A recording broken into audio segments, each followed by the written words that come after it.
shall we see if you enjoy a bit of cinematic experience, which I do love? Here's some suggestions for you. We wheel in Van Connor.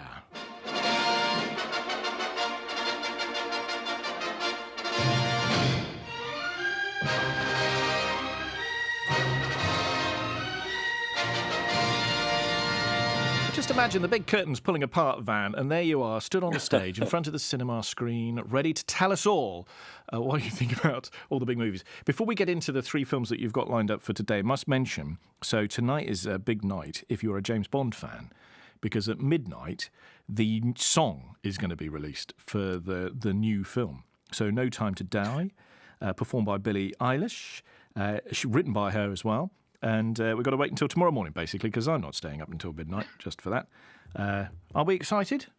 Well, I mean, I got a press release this morning saying that they are unveiling the song for No Time to Die, and its title, imaginatively enough, is No Time to Die. So I can't help but think that was a waste of an email. But other than that, I am excited. It's a Bond song. They have a decent-ish track record, if we exclude Madonna and things like that. But Billie Eilish, I quite like. Yeah, I think, odds on. It should be a good tune, but then we'll judge it tomorrow, and boy, will we judge it tomorrow. Okay. We shall. Let's talk about what's coming out. Starting off with Emma. Yes, just in time for Valentine's Day, we have a new adaptation of Jane Austen's literary classic Emma, directed by Autumn de Wilde. Not really a sort of known quantity as a feature director, as mostly come from shorts and music videos, art house films, documentaries, things like that. So this is something new for him. This stars Anya Taylor-Joy as Emma Woodhouse. It stars Johnny Flynn as Mr. Knightley, Josh O'Connor from God's Own Country as Mr. Elton, and of course, because you can't have a period piece without a certain level of brevity, you've got to have Bill Nighy in there as well. And, well, if you're anything like my co-host on Off-Screen, you won't know Emma, and you will, however, know Clueless, so you'll know this story very well. And this is, of course, the matchmaker extraordinaire who struggles to find love herself because she simply isn't looking. I've got a clip for you. You must have had a shocking walk. Not at all, sir. It's a beautiful evening. You must have found it very damp and dirty. Dirty, sir? Look at my shoes. Not a speck on them. How do you do? I came to wish you joy.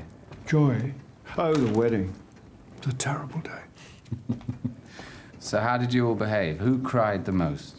We all behaved charmingly. Everybody was in their best looks. Not a tear, and hardly a long face to be seen. Bring the screen a little closer. Mr. Knightley feels a chill. Oh, poor old Bill Nighy. He absolutely steals this, as you would imagine he does. There's a great supporting role from Miranda Hart as well, Rupert Graves, Gemma Wheeler from Game of Thrones.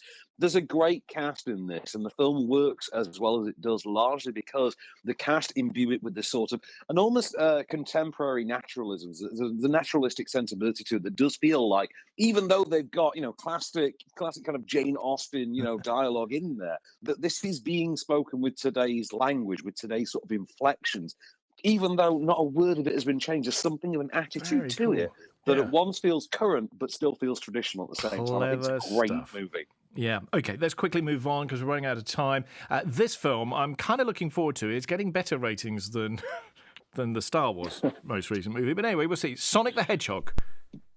So Sonic the Hedgehog, in which everyone's favourite super-speeding blue hedgehog finds himself, in this incarnation, forced to hide out on Earth as the target of, malevolent forces that just want to harvest his super speed.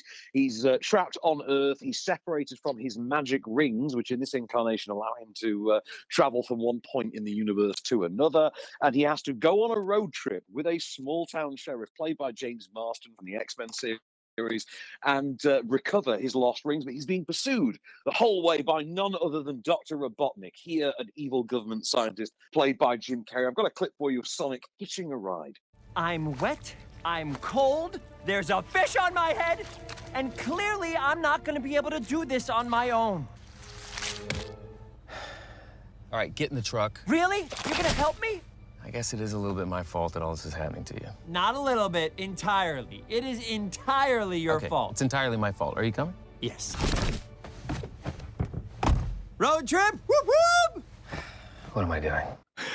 I don't know. It sounds like it could be fun. It's decently fun. I mean, it's not quite as edgy and as attitude filled as you want it to be. Because if you're anything like me, Phil, you remember Sonic sort of bursting onto the scene in the '90s, and he was the all attitude answer to Mario.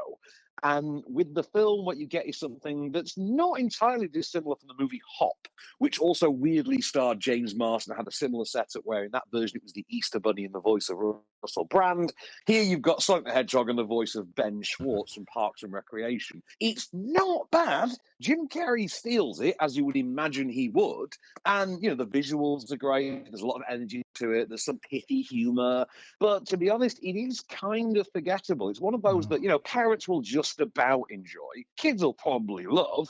But it's not what you'd call an all-time classic. And to be honest, as far as the video game to movie spectrum goes, this still can't quite top Rampage and Tomb Raider from 2018. Tomb Raider kind of set the standard, didn't it? Van, thank you very much once again. He'll be back again next week.